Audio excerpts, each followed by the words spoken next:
On this episode of the Sports Opinions podcast, I have three-time Olympic gymnast, Olympic gold medalist, and one of the greatest athletes in the history of the Olympics for the Americans, Dominique Dawes, on the show.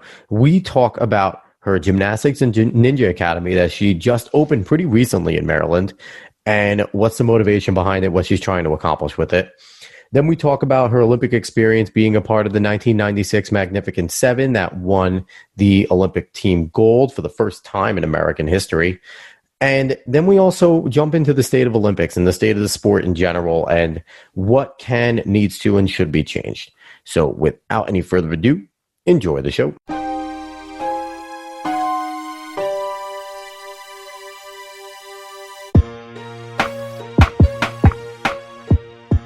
What's up, sports fans, and welcome to the Sports Opinions podcast.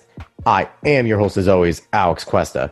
And with me today is someone that, if you grew up and you're an Olympic nut like I am and watched every Olympics, winter games, summer games, you know exactly who she is. She's someone that has enough accolades that could fill up this whole entire podcast, but we settled on a few. She's a three-time Olympic gymnast, an Olympic gold medalist, and as she pointed out, most importantly, a mother of four, a 6-year-old, a 5-year-old, and twins, 2.5-year-old twins. I don't know how you do it. It's the amazing Dominique Dawes. Dominique, thank you so much for coming on the show. Thanks for having me on, Alex. I appreciate it. Absolutely. And yeah, I remember vividly watching the 1996 games specifically when you were a member of the Magnificent Seven and just hanging on every single routine and watching that unit, that great team, win Olympic gold. And my mom wanted me to let you know that she's a big fan. When I told her I had you coming on, she's like, oh my God, tell her that I'm such a big fan. Oh, that's so sweet. It's crazy to think it's been 24 years since my second Olympic Games in 96. It really does feel like it was yesterday. And it's bizarre because you are a member of an elite class of athlete, not just gymnast, but there aren't many athletes that can say that they went to 3 Olympic Games and, competed at extremely high level there. So you're a member of an elite athletic group. How weird was it becoming, in your first games in Barcelona in 92 and then Atlanta and through Sydney? And at the time when you get to Sydney, you're now the veteran, completely and totally the veteran there. Probably everyone is looking up to you, all the bright-eyed young kids looking up to you, like, what do I do in the Olympic Village? Like, how did that feel getting to that point? Well, I wish I had that experience of being in the Olympic Village for my third Olympic Games because that would have been a lot of fun. But my first Olympic Games when I was 15 years old, I was very green, new to the scene, and there was a lot of pressure. And then 96, 10 times more pressure competing in Atlanta, Georgia, in my backyard. And then for Sydney, I will say there was not as much pressure at those Olympic Games. We were not expected to medal. However, we did get a medal 10 years later because one of the athletes from China was found to be underage. So we did get a bronze medal. But at those Olympic Games, it's a job for gymnasts. We don't get to enjoy the Olympic Games as many athletes do by going and taking part in the opening ceremonies or the closing ceremonies or even staying in the Olympic Village. We kind of stay in a separate area because we are there to get a job done. And so it's not so much fun. It's very much a job. I think as it should be because it is a pinnacle, and we'll go into kind of, gymnastics itself. And I have a little bit to say because being, a track runner, I ran in college, our pinnacle is also the Olympics. So it's kind of like we're very similar in that sense. And, we'll talk a little bit more there, but I want to talk about what you're doing now. You started the Dominique Dawes Gymnastics and Ninja Academy, which I love that there's a Ninja Academy there because I think we all want to be ninjas. We all want to learn how to run from the rafters and everything. Yeah. And I feel like gymnastics definitely has a close correlation because it's a lot of core strength. It's a lot of similar type of muscles you're using in order. We've all seen Ninja Warrior and all that. So it's a lot of the same muscles. So what's your motivation of starting this academy? Well, my motivation in starting the academy is I have 4 children. As you mentioned earlier, I have a 6-year-old daughter, a 5-year-old daughter, and 2.5-year-old twins, boy-girl twins. And while I love the sport of gymnastics and still have such a deep passion for the sport of gymnastics, throughout my decades of giving motivational talks, people would always ask me if I had children someday in life, would I ever put them in the sport of gymnastics? And I would always say absolutely not, because there are there's just been a very unhealthy culture in the sport of gymnastics. And so I didn't want my future children to go through what I went through. It's not necessary. And when my kids have started showing an interest in gymnastics and definitely a talent in it, and everything coming out with regards to Larry Nassar, the Olympic team doctor who I knew for 10 years of my childhood with regards to sexual abuse, I knew, hey, my kids are not going to go through the experience I went through, so I'm going to have to build a facility that is going to have the right positive and compassionate coaches there and people there that care about kids and put their well-being first. And so I opened my first facility in northern Montgomery County, Maryland, which is where I'm from. And we're going to open more facilities in the DMV. And I'm really excited because we have 1,200 members now. We're seeing smiles on these kids' faces that maybe came from neighboring gyms and had a very unhealthy experience there. But at my gymnastics academy, the way that my coaches are, they love working with kids. They're compassionate, they're caring, they're positive. Every kid that walks out of our facility, they still have that big smile on their face. And that's what matters to me. So what age groups are you covering? When can kids start going to this? When do they kind of age out? And are you looking to field, do you field very competitive teams? Do you go and compete at a high level? Is that part of the goal, or is it more just a place to have a good time and kind of get away from that competitive level while learning gymnastics? We are going to develop a competitive team. We have a very small developmental program in the works right now. There are people that have been reaching out to me for quite a few months now. Starting back in 2019 when I made this announcement, wanting to relocate their whole family for their highly competitive gymnasts. And, you know, while I would love to take on everyone, I'm really about developing the young talent that we have in our facility. If we get some younger kids that are currently competing, we're open to working with them, but they have to be on board with the philosophy that my facility is about. And prior to opening my doors, I met with over 100 parents in the gym space in very small groups of 10. And I shared with them my vision, my mission, my motivation in doing this. And I wanted to hear from them of what they wanted for their young daughters and also for their young sons possibly that were interested in ninja because we do not offer boys gymnastics. And I made it very clear to these parents as well as to the kids, I don't want to see you living in my facility. You don't need to sacrifice your children's childhood for this one potential like hope of the Olympics or something. You know, I lived in the gym. I was training 36 plus hours a week, and I don't want that for my kids. I want them to have a balanced childhood. I want them to run track. I want them to swim. I want them to have friends that don't wear leotards. And so while we will develop that competitive team, the pinnacle with regards to competition would be a kid getting a Division I college scholarship. But more importantly, it's about these kids that come through this program developing to be happy, healthy young women someday. And that's what's lacking in the sport of gymnastics today. You have these amazing athletes. They've sacrificed so much. They leave the sport and they're incomplete. They're broken and they're trying to pick up the pieces and they have such a low self-esteem.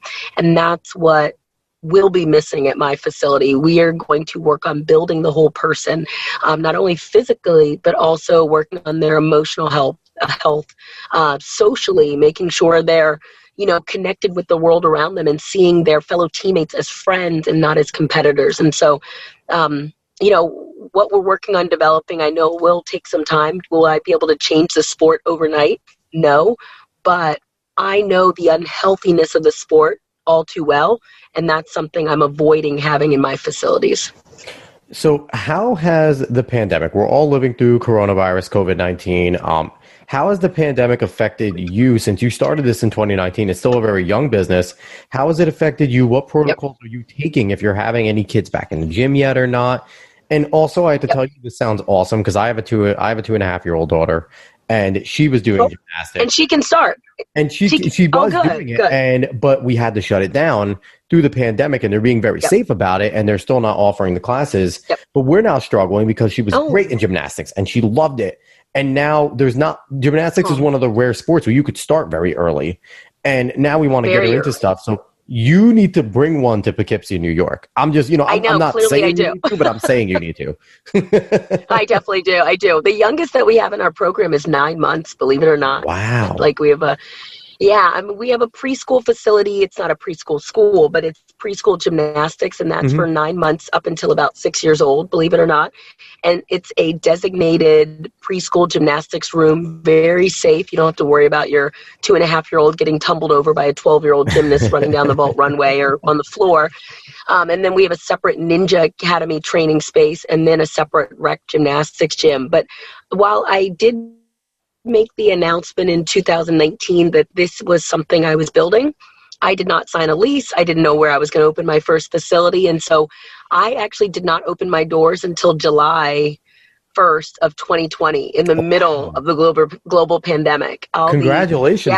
All the construction was going on when, not what I was planning. When I sat down and I wrote this business plan over a year ago, and I thought of things that could tank my business, global pandemic was not on my list. But, it's been a beautiful thing. I'm not going to say it was easy. I was technically unemployed because all my speaking engagements and personal appearances were completely canceled. My husband's a school teacher, so his commitment really was, he's all about giving back. And, as everyone was stuck inside, we were forced to go out to the gym facility because the construction was not slowing down. The equipment was somehow still being delivered and assembled. And we were pretty much forced to open our doors July 1st. And I think only about 150 people or so trickled through our doors. And it was very stressful because that's not going to pay the bills. But it's definitely increased significantly since then. We go through all COVID protocols and procedures with regards to Montgomery County and the state of Maryland. And so while our class sizes and frequency are limited, people are having a great experience. And I would say right now we're maybe at 50% capacity. But people are thankful that we've kept our doors open, that we're being as safe as we can be, because parents have approached me and they're like, this is not only good for my kids' physical health, because they were like, their kids were going crazy at home, but good for their kids' emotional health and social health. And so when things were getting a little rough here in Montgomery County, Maryland, with regards to COVID numbers, they were so afraid that I would have to shut my doors or the county or state would shut my doors. And people were like, we pray you stay open because we need this more than ever for their own sanity. And I get it. I'm a mom of 4. Our kids are little mini tornadoes and they were destroying our home. And so when we had the opportunity to go to this like warehouse space with nothing in it, we were thankful, So I have to ask you, how tempted are you, and can you still run on the floor and do a round off back handspring back full? Just throw one out there. Can you still do it? Don't. Okay, I'm watching like Chelsea Memel, who's 32, a mom of 2, trained for her now second Olympics, or Mociano, my Olympic teammate from 96, Dominique Mociano, doing like a double layout. I'm like, what are these girls thinking? No, I will not do. I do like a front flip, and I literally am like, that was so painful. I do a lot of virtual speeches now from my gym facility. And I think it's cool where I do this front flip for the audience and they think it's awesome, but it's so basic. Like my 6-year-old daughter can do it. So I'm not good at all. Oh, come on. You can get back on the beam for a little and you'll just throw another routine in there. No, but it is, it does suck. Like I said, I had knee surgery not too long ago. I don't recover anymore. I am struggling to go out and do like 2 miles. Exactly. It's not the same. Yeah. So, I'm trying to avoid surgery. Yes, at all costs. But the kids are going to eventually get on you. Coach Dawes, can you please? And you're going to be like, all right, I can do it once. Alex, I don't coach. Alex, I don't coach. You need to. That's the thing. People, no, I don't. This is what I tell people. Look, I know what kind of philosophy and the culture I want to build. I'm hiring the right staff. They love working with kids. They're positive. They're young. They're uplifting. And I always say this: I want to do multiple facilities, but number one, I want to stay married. And I want my kids to know me as mom and not as coach. And so I'm not as tempted as I am to get on the floor and coach. And I've had to step in a little bit because we were short staffed or, I wanted to step in. I know that I will not be a full-time coach because I love being married and I love, I love being mom and not coach, to my kids. It's a tough commitment because being a coach is there isn't enough hours in the day to be a coach. So I understand where you're coming from. So speaking of doing it, I want to get into your Olympic experience because I've talked to a few elite Olympic athletes. I've talked to Maurice Green. I've talked to Kadivas Robinson, Mark Allen, who's one of the greatest triathletes in the history of triathlons and Ironmans. I always like to get into the brains of how you guys are during these Olympic Games. And specifically, I want to jump into the 1996 Games. You're now a second-time Olympian. And you guys are now expected to do something that no 7 women have ever done in the United States history, and that's bring home team gold. It was expected. How was that experience? What was it like? Did you get to enjoy it, and can you now sit back and enjoy it? No pressure at all. I mean, it was a very daunting task and something that we had all committed to, at a very young age. Just think of it this way. I started the sport of gymnastics when I was 6 years old, and it took 13 years to get to that moment of making it to my second Olympic Games. And on the floor, not the actual just the floor mat, but on the apparatus, you only get approximately 4 minutes, and you've trained over a decade for that short stint of time. And any slip, just being an inch off on the balance beam, you're off, or a few inches off on vault and your hand slips and you're on your bottom, and it's over. So it was a lot of pressure. I think what added to the pressure is being in the United States. I think if we were out of the country, we wouldn't have felt the pressure of the fans as much. As great as it was to have the 50,000 people in the Georgia Dome chant "Go USA" or 10-0, it really added to the intensity of that moment. And I remember before marching out in the team final competition, I knew, being one of the team leaders, meaning more of the team score leaders. I was not the team captain. I wasn't, probably encouraging enough to everyone. But, I really broke down because I realized so much of the weight fell on all of our shoulders, but I felt an enormous amount of pressure for myself, just knowing that the team really did need my scores to win and to make history. And so I remember bawling, which was pretty common throughout my career.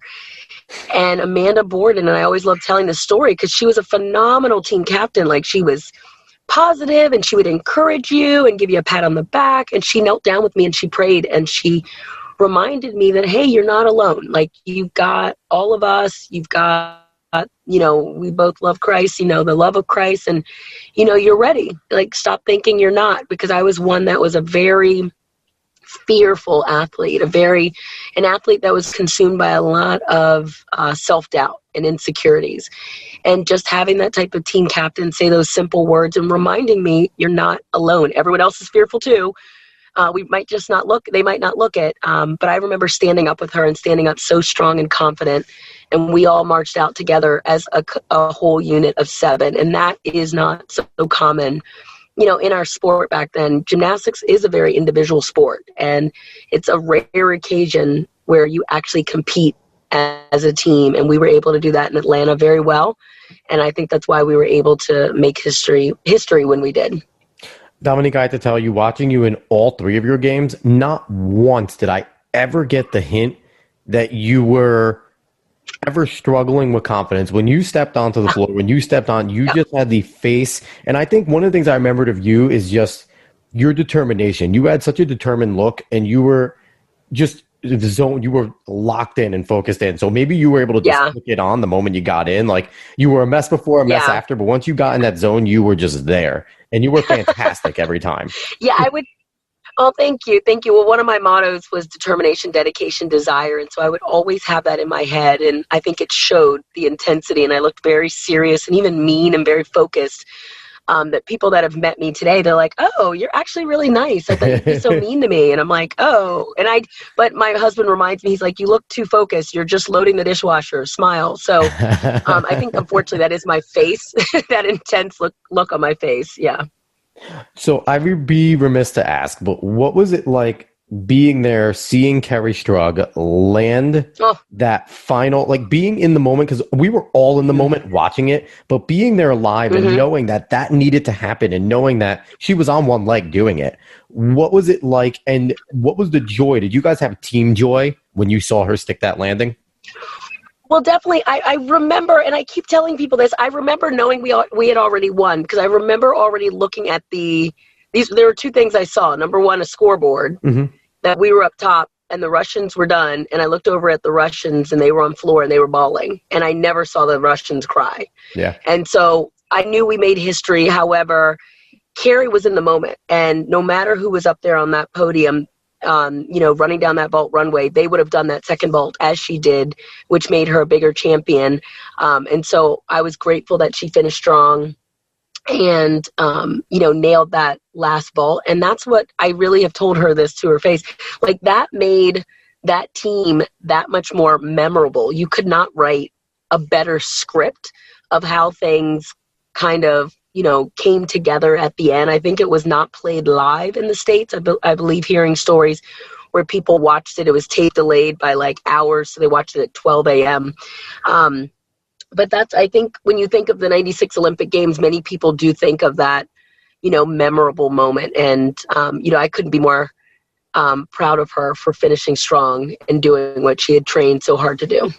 I absolutely know that that's etched in my head every time I think about the 96 Olympics, and that's being an 8-year-old remembering it. So it's like a really cool moment. Oh, wow. Ask, do you have a relationship with the 6 ladies still, or have you guys kind of gone your separate ways as you all gotten older? You kind of go your separate ways for a while. I mean, you'll connect with each other on, Facebook, or you'll see people's posts, and I'm always liking if they're posting things. I mean, I love it when they post personal things.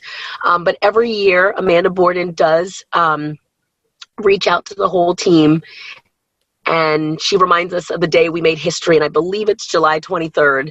And it's always great to get that text from her, and we all start chiming in and kind of connecting with one another. Or, if we hear someone had a baby or something, big was going on in someone's life, we're always like, we've got this kind of ongoing text chain, and it's not only with my 96 teammates, but even my 92 teammates, which is really cool because we're really old. But the last time we all saw each other, it was I think it was the 2016 Olympic trials. Because the Federation had an Olympic reunion and wanted all the Olympians from like forever that was still living from gymnastics to come together. And I think all of my 96 teammates were there. All of my 92 teammates were there. And almost all of my 2000 teammates, but one, was present for that. But it was pretty cool to just see these girls and see a number of their spouses and see photos of their kids, because they're all such amazing. We're so different. We're so different. But everyone's such an amazing, unique person. And that's what's so cool, that we were all able to, come together at that moment in our lives and make history. And, they're good people. Yeah, the group chat, the group text has revolutionized a lot of things. I think just as much as social media, just the group text has been huge for people just staying connected. Now, you alluded to the state of gymnastics a little bit when we were talking about your academy. I want to touch on a certain thing, because I think one of the issues with gymnastics, as I said with track, it's a sport that the Olympics is the pinnacle. And all people get exposed to is every 4 years we see the superstars from them, and then they kind of just fade away. And people don't realize that there's still national championships going on. There's still extremely hard training going on. And I think the Olympic Channel and the Universal Network have done a decent job trying to bring these events out, and then also the Big Ten Network, SEC Network, and all these networks putting on the gymnastics national championships, or the conference championships for track, gymnastics, the Olympic sports, has definitely helped. But I think one of the issues with our sports is very rare do we get in the interim the positives that happen, and all we hear is the negatives, like you mentioned with the doctor scandal, and the Chinese team, with the years ago with the underage kid, and Russia with the doping and WADA. That's all you hear about the Olympic sports, so we don't get as much of the positive. So I would like you to kind of tell me, do you have any people, do you still stay very close in terms of watching the sport? And if you do, who would you kind of say we should be on the lookout for the next Olympic Games? Who's a rising star? I would say after my Olympic Games, I really felt not burnout physically from the sport, but you leave the sport and you realize that, I would say this, like when I was on top of the podium in 96, while a great sense of pride and joy and, relief even, there wasn't a great deal of fulfillment and happiness that came with that. And you then keep trying to come back and fill that void. And I came back for a third Olympic Games and it didn't fill that void. And I'm like, oh, wait, this isn't what, everything was cracked up to be as you set these goals for yourself as a young little athlete. And so once I was done from the sport of gymnastics, I remember kind of turning it off completely. I could not watch, very much of the Olympics. I did some work for Yahoo Sports and Fox Sports and things of that nature, and I would watch it as a broadcaster, a commentator, but I really wasn't a fan of it. And I knew what they had gone through, but it wasn't like this true, pure love of the sport. And that's why I mentioned to you before, like, I love the Yankees and I love, football and Ravens, and I'm a huge Lakers fan. And so I'm very happy these days, but I needed, I wanted to move away from the sport because I knew too much about the culture of the sport. And, after even birthing kids, I was very reluctant to get them in the sport of gymnastics, but I did because it's in my blood. And then it opened my eyes to, wait, I really don't want them to experience the culture that I experience. And that's where I then, it started planting that seed of, hey, let me create and let me change that culture. And I really think I love the likes of Simone Biles in the sport, not only because of her, obvious talent. She's going to be the greatest to ever live, gymnastics wise, but how vocal she is with regards to change. And she's been speaking out, voicing her opinion, and demanding change. And I love that. And that's something that myself, for those in my generation, could have never done because the sport was so much more political, very subjective then, that they would have pretty much just gotten us out of the sport and been able to justify it. Whereas with Simone, she's that dominant that, you can't deny her. With the new scoring system, you can't deny her. And so she can continue to be so vocal. And I think she's a good role model to kind of enforce the change that's needed in this sport. Yeah, that's, it's great. You always need those leaders. And, Simone Biles, I think outside of gymnastics, she's going to go down as, she'll be right up there with Michael Phelps in terms of the greatest Olympians of all time, especially from America. So that's without a doubt. And she's a great ambassador for that. What changes do you personally see that need to be made in the sport to make it better? There's so many changes. On the grassroots level, just the people that are in the sport, we need healthier people. We need people that truly care about each kid that walks through the doors and not those that are maybe so opportunistic and wanting to mold and shape a kid into what they want that kid to be. Now, there are great gyms out there. Trust me, there's a lot of gyms that the majority of the nation will never hear about because they will not produce Olympians. But they treat kids so well that the kid leaves the facility with a healthy sense of self, and the kid even wants to come back, and they feel as if they're a part of a community. The problem is that here, my husband actually taught at a school for nearly 18 years, and he would share with me frequently how many of his former students would come back and say hello and wanted to see the other teachers or the headmaster or what have you. And even when they would have an annual event, kids would come back and they graduated college, they want to introduce their wives to their teachers, and if they had a child, things like that. I'm like, wow, that's a real community that was built there. And it made me think of my experience and many of my teammates' experiences. And I have teammates that have flown in town, and I would say, oh, do you want to go to the gym? And they spent their whole childhood at the gym, and they were like, no way. It gives me anxiety driving in that direction.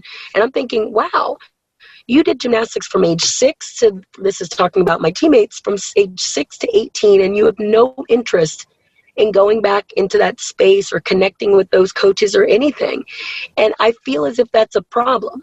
And I will say that I experienced the same thing driving to that facility I had this overwhelming sense of anxiety and fear, but I lived in fear every day of my life there.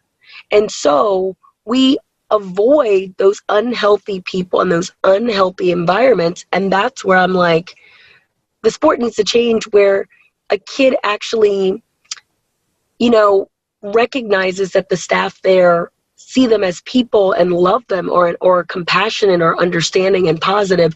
And that's what I hope for the facilities that I'm creating, that every kid recognizes when they walk through these doors, we care about them as people, not because of their talent or their parents' net worth or how many hours they want to live in this gym and build this business, but no, because you do matter, and how we are going to embrace their uniqueness and celebrate who they are. And so when they graduate out of this program, for whatever reason, maybe they realize the sport of gymnastics isn't what they want to pursue, or ninja, or they graduate, go off to college, I want them to always know that they're part of this community, because they've helped build the community, and there's something special to this community. And so, it really needs to start with just that aspect, the people.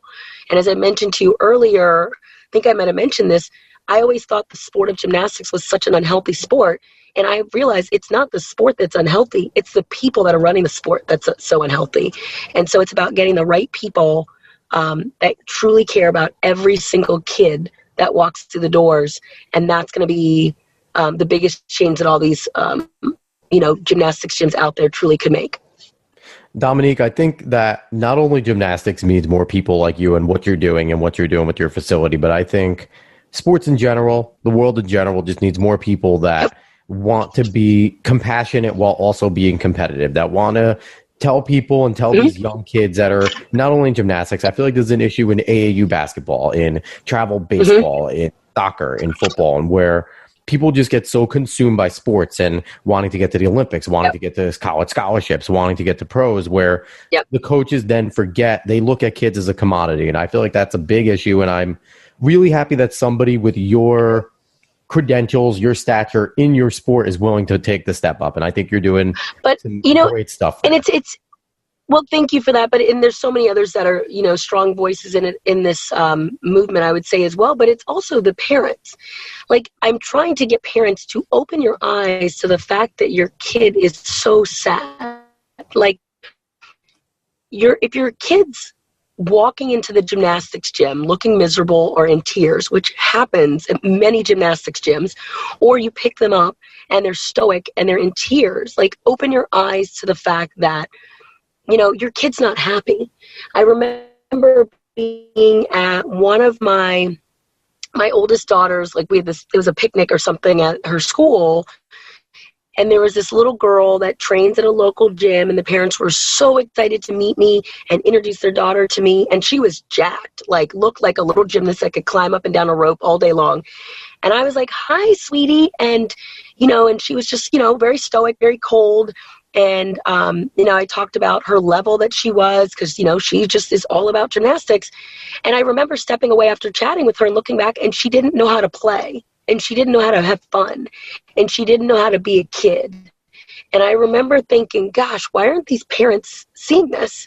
And this is very common, where little gymnasts are little robots, and they don't know how to play, they don't know how to have fun, and they don't know how to smile. And so I remember just thinking, gosh, I wish her parents would recognize she's only got one childhood. And it's up to us parents to ensure that our kids have a healthy, well-balanced childhood that's going to help them grow up to be healthy and happy adults. And I understand some kids are a little bit more introverted or shy or whatever than others, but it's very clear, when a kid is unhappy. And I think there's just too many parents out there many times that bite that apple, and they're like, "Oh, my kid's going to be the next Carrie Strug, or my kid's going to make it to the Olympics, or they're going to get that college scholarship." And I'm not saying to parents, because I'm a mom of 4, we put all the control in our kids' hands and have our kids make the decisions. By no means should we do that. We do want to take into consideration our kids' happiness. And I, again, don't want my kids to go through what I went through, because I lived a life of fear, and I was nervous, and I was walking on eggshells, and nothing was ever good enough. And I think that's why I was standing on the top of the podium in 1996. And in my mind, that wasn't good enough, because the sport of gymnastics always makes you focus on the things that you didn't do right instead of celebrating the things that you did do well. And that's what I want to, and my husband as well, he does it better than I could ever do it. That's what we're trying to instill in our kids, because I really do want them to be happy and whole, and they don't need a podium, they don't need a gold medal, and they don't need to make history to be that in life. I don't know if you've ever seen the movie Stick It with Jeff Bridges, where it was all about gymnastics. And I know it's meant to be more of a comedy. Yeah. But what you said with the kids being stoic, not knowing how to play, not knowing how to do anything, where all the other girls besides the main character, like you said, they were just in the gym. They were just robots. The overbearing mother. Like, as much as it was meant to be a comedy, the things that you say were very serious here, were shown in that movie to make fun of the sport of gymnastics. But it is a very real issue, and it's interesting that if anyone's never seen the movie Stick It, go watch it, because yes, as much of it's a comedy, you'll see exactly what Dominique's talking about in that movie.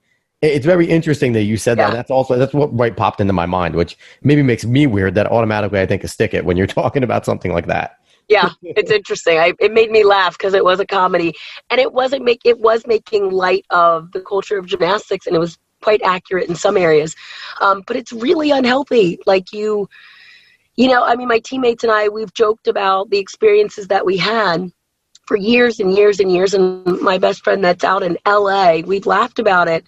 And then I remember sharing things with my husband, who's not in this bubble of gymnastics, and he's like, that's actually not funny. It was abuse, and it's had taken its toll on a number of you all in life. And we're like, whatever, all of us went through it. And I think we think that, because you're yelled at daily, or you're cried, or your feelings are completely ignored, or you're kicked out, or you're ridiculed, or you can never miss practice, that everyone else is going through it, it makes it okay. But it does have its long-term, damaging effects on a lot of people. There's way too many of my teammates that today, when they look at themselves in the mirror, they really don't know their worth. They don't know how amazing they are, how smart they are, how beautiful they are, how driven they are, how anything that they set their mind to, or many things that they set their mind to, is possible, because they still see, what they didn't accomplish, or they still see those imperfections that are pointed out to you day in and day out. And so, again, that's the culture of the sport, and in my opinion, it needs to change, because it's damaging the life of a lot of young people. That's why, in my opinion, Larry Nassar, the Olympic team doctor, who abused hundreds of young girls that have come forward, and there's probably many more that haven't, he got away with that for so many decades because the culture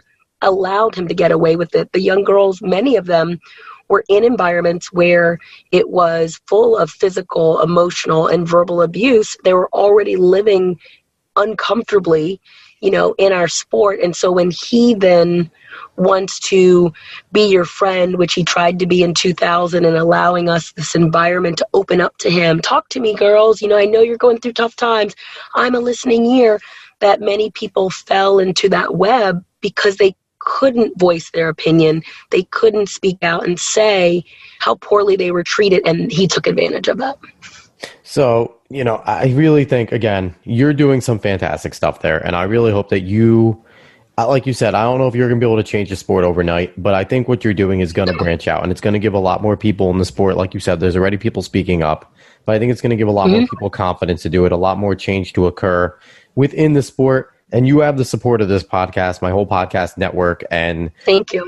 Anything that you need from us, if we can do it in terms of promotion or anything helping out, 100%. I'm always down to help kids out and help, make sports positive in kids' life and not a job, because it's not a job. It's a sport. It's meant to be fun in the end. So we need to bring that back into the element of sports. And I really think that you're doing a very good step to doing it. And like I said, I need you to open up a gym here, because that's exactly where I want my daughter, my 2-year-old daughter now, and my 4-month-old daughter to eventually be going to. So Yeah, that would be awesome. I hope to branch out in the DMV area, DC metropolitan area, but I don't know if I'll get that far to New York, but I'm sure there are healthy gyms there. Just, walk through the doors and you can sense it pretty easily, with regards to the culture that a particular gym is developing. But you are right. It should be fun for kids, but hard work can be fun.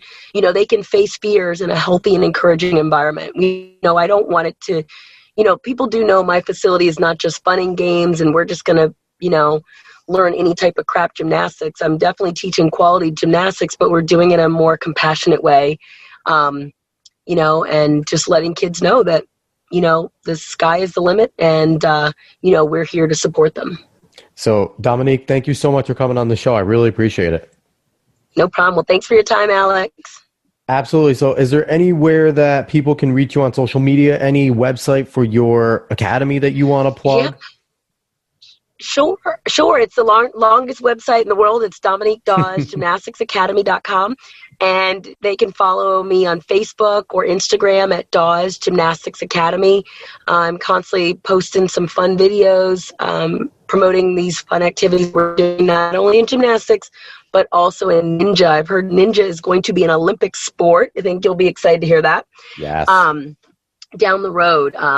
Yes, I'm looking forward to maybe 2028 in LA. That'd be nice if ninja became an Olympic sport then, because I think I'd have some athletes that could, make it on that team somehow.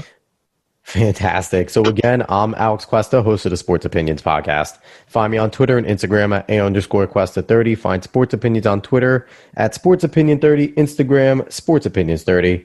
Find us on Facebook. And if you have any kids interested in gymnastics or anything, definitely look to, like Dominique said, look for the signs and make sure that you let your kids have fun. And let's continue to make healthy environments in sports and allow kids to be kids. Do not make it their job. So once again, I thank everybody for listening and have a good one, everybody.